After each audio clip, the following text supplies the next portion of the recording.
longtemps considéré comme un éternel espoir, Marcos Llorente semble avoir enfin franchi un cap en s'inscrivant durablement dans les plans de Diego Simeone. Mais alors comment l'enfant de Madrid a-t-il réussi à évoluer? Quel est le changement qui l'a transformé? C'est ce que nous allons voir dans ce 9e épisode de Déclic.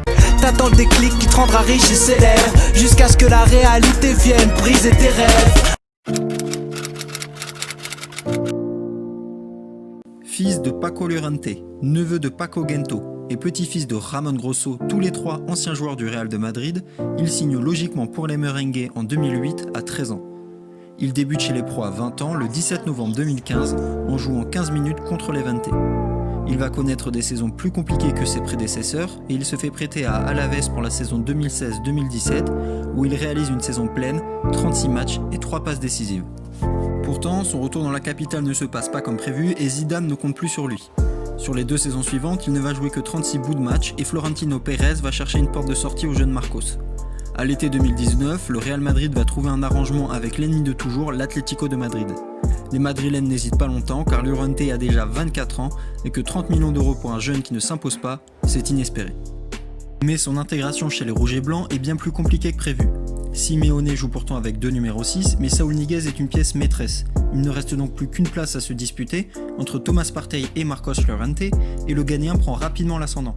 Le numéro 6 espagnol n'arrive vraiment pas à convaincre son coach, au point de passer derrière le Mexicain Héctor Herrera dans la hiérarchie. Au total, en 6 mois, il n'a démarré que 4 matchs et a été remplacé à la mi-temps dans 3 d'entre eux.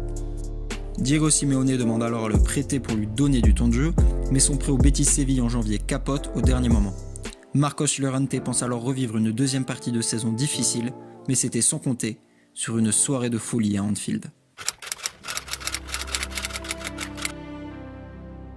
Au match aller, l'Atlético a réussi à bloquer le champion d'Europe en titre et à s'imposer 1-0. Au match retour à Anfield, Diego Simeone et ses hommes pensent repartir à la mi-temps avec un précieux 0-0, mais Wijnaldum en a décidé autrement et permet à Liverpool de mener 1-0 juste avant la pause.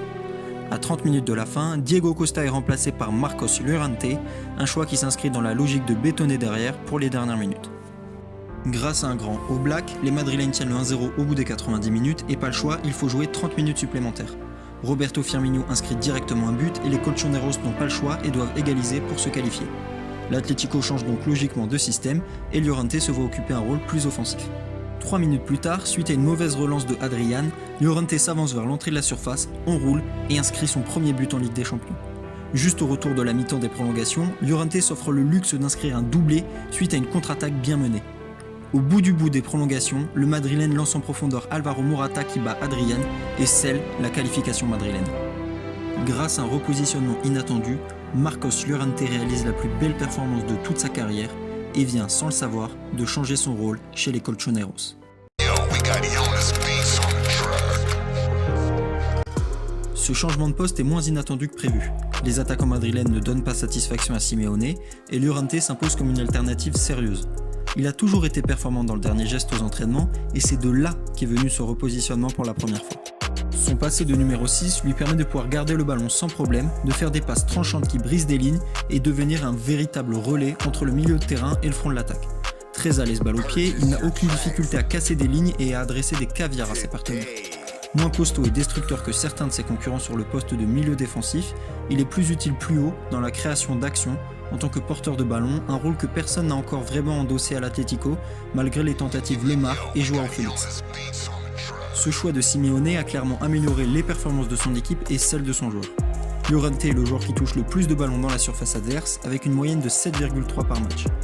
Le milieu espagnol est un des éléments clés des Colchoneros cette saison et à l'heure où j'écris cette vidéo, il a déjà joué 14 matchs pour 5 buts et 3 passes décisives. Ce n'est pas un hasard si l'Atlético est premier du championnat et qu'il a connu ses premières sélections avec la Roja. Grâce à son repositionnement et à sa performance XXL à Anfield, Marcos Llorente est devenu l'un des milieux les plus en vogue. Mais il n'est pas le seul dans ce cas, et pour en découvrir d'autres, va checker les autres épisodes sur la chaîne et rendez-vous samedi pour le suivant.